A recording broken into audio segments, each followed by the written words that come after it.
Aujourd'hui, on doit parler de Vampigamy parce que le trailer vient de tomber et il a littéralement tout changé sur ce qu'on croyait savoir de l'épisode. Donc reste bien jusqu'à la fin parce qu'on va décortiquer chaque plan, la place de Rose, de Julka et de Prem, et surtout ce mystère ultra chelou de l'Akuma dans une boîte que personne n'avait vu venir.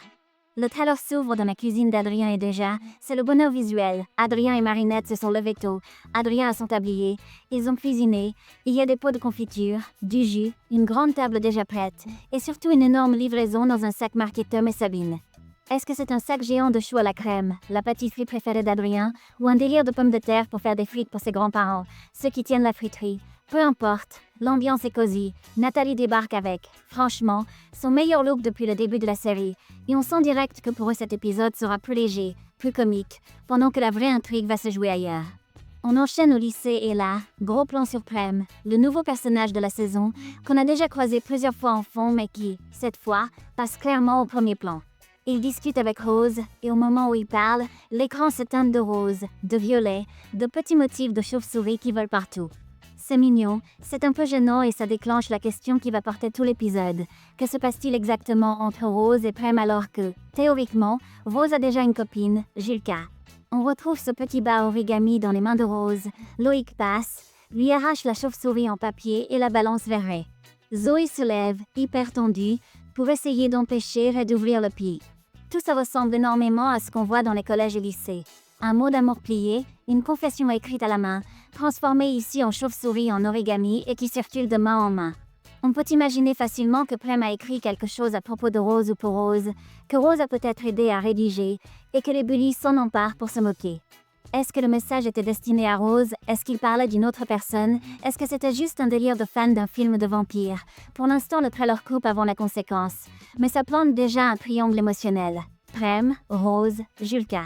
On comprend aussi que Prem est fan d'un spectacle ou d'un film de vampire au cinéma, parce qu'on le voit super heureux quand Nelson lui donne 2 billets pour une séance spéciale. Sauf qu'on connaît déjà Nelson et sa bande, et on sait qu'ils complotent en douce. Ces tickets, ce n'est probablement pas un simple cadeau. Dans les jardins, Prem invite Rose à venir avec lui au cinéma avec ses 2 billets. Il est tout content, Rose aussi a l'air touchée, mais Julka est juste là, en arrière-plan, et on lit sur son visage que ça la blesse. Plus tard, on la retrouve avec Aurora, en train de se défouler sur un sac de frappe plutôt que sur quelqu'un, ce qui est déjà une bonne chose. Mais le message est clair, elle est jalouse, inquiète, perdue, parce qu'aux yeux de tout le monde, Rose et elle, c'est le couple. Ce trailer laisse même penser que c'est peut-être dans cet épisode que leur relation va enfin être posée clairement à l'écran, là où jusque-là, c'était surtout des clins d'œil. Malgré le fait que Prem n'ait que 2 billets, on se rend compte que tout le groupe finit par se retrouver au cinéma. L'ambiance est totale Halloween, un peu Rocky Horror Picture Show à la parisienne. Tout le monde est déguisé, maquillage pâle, grosse couche d'eyeliner, accessoires de chauve-souris partout. Marinette porte des ailes de chauve-souris dans les cheveux, un col façon vampire. Adrien a une tenue différente, un détail dans les cheveux. Bref, c'est la fête à la mode Go pas trop flippante. On aperçoit aussi des citrouilles décoratives, une pierre tombale en carton. Clairement, l'épisode était pensé comme un spécial Halloween, même s'il sort plus tard dans l'année. C'est là que ça devient vraiment bizarre. Quelqu'un, qu'on ne reconnaît pas tout de suite, arrive au cinéma avec une boîte dans laquelle on voit clairement un Akuma prêt à être libéré. On ne voit que les mains et ce n'est pas évident de dire qui c'est. Elle ne ressemble pas spécialement à celle de Lila et ça ouvre un gros mystère, qui transporte volontairement un Akuma dans un théâtre plein d'ados déguisés. Est-ce que cette personne a été akumatisée ailleurs, puis envoyée avec la boîte? Est-ce que c'est quelqu'un qui manipule les Akuma pour créer le chaos dans la ville? Est-ce que c'est un des bullies qu'on connaît déjà? Le trailer laisse exprès planer le doute.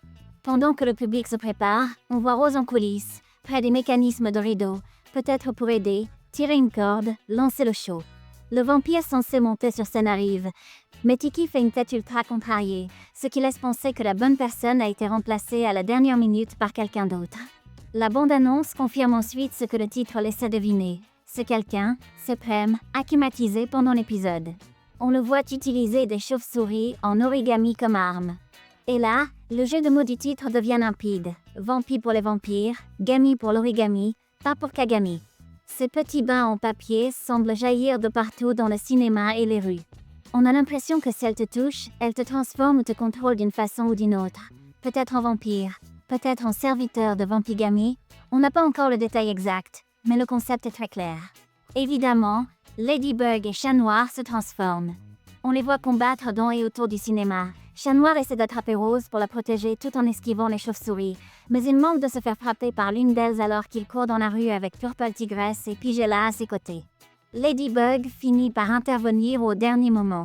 On comprend aussi qu'elle a appelé précisément ces deux héroïnes en renfort, Purple Tigress pour la puissance brute, Pigella pour le lien émotionnel direct avec Rose et pour tout ce que Pigella représente comme symbole d'espoir et de soutien psychologique.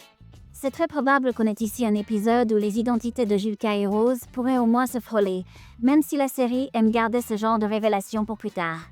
La fin du trailer montre clairement Prem avec Laura Violette, entourée de ses chauves-souris en papier, confirmant sans aucun doute qu'il est bien acclimatisé devant Pigami. Du coup, la vraie question devient pourquoi. On devine que ça tourne autour du combo Bully plus cinéma. Peut-être que les tickets étaient faux, qu'on a laissé entrer pour se moquer de lui, que la séance ne se passe pas comme prévu, qu'il se fait humilier devant tout le monde. Peut-être aussi qu'un geste maladroit ou une parole de Julka, blessé par la situation avec Rose, enfonce le clou au pire moment. En tout cas, le trailer laisse penser que c'est bien à cause des magouilles de Ray, Loïc et Nelson que Prem finit par craquer, ce qui en fera une victime de plus de ce trio toxique. Et pendant qu'on parle de trio, il faut revenir sur le mystère le plus intriguant du trailer, l'Akima dans la boîte. On sait depuis longtemps que les Akima peuvent être transportés. Gabriel rangeait parfois les siens dans la pointe de sa canne avant de les libérer. Ici, c'est quelqu'un d'autre qui les manipule et vient au théâtre avec un Akima prêt à l'emploi. Est-ce que ce serait Lila, qui aurait créé un Akima pour se déguiser elle-même en personne ordinaire, puis on aurait caché un second dans cette boîte pour provoquer le chaos à distance?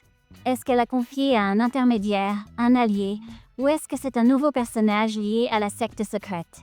Est-ce que ce pourrait être un des bullies, Ray, Loïc ou Nelson, utilisés comme porteurs sans forcément comprendre tous les enjeux?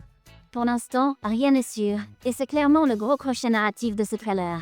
Oui, on comprend grosso modo comment fonctionne Vampigami, mais on ne sait pas encore qui ouvre la porte à l'Akima.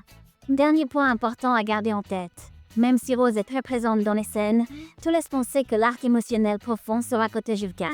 Comme dans les épisodes centrés sur Mylène ou Yvan, elle la met pas au centre. Ici, Rose vivra les événements de près, mais c'est Julka qui, en arrière-plan, va encaisser la jalousie, la peur de perdre sa petite amie, la frustration de voir les bullies jouer avec les sentiments de tout le monde. Vampigami s'annonce donc comme un mélange de spécial Halloween, d'épisodes relationnels sur Julka et Rose, et de puzzles plus larges sur la nouvelle façon dont les Akimas sont transportés et libérés en ville. Dis-moi dans les commentaires comment toi tu lis ce trailer. Est-ce que tu penses que Prem craque surtout à cause de Ray, Loïc et Nelson? Est-ce que tu vois cet épisode comme la confirmation officielle du couple Rose et Julka?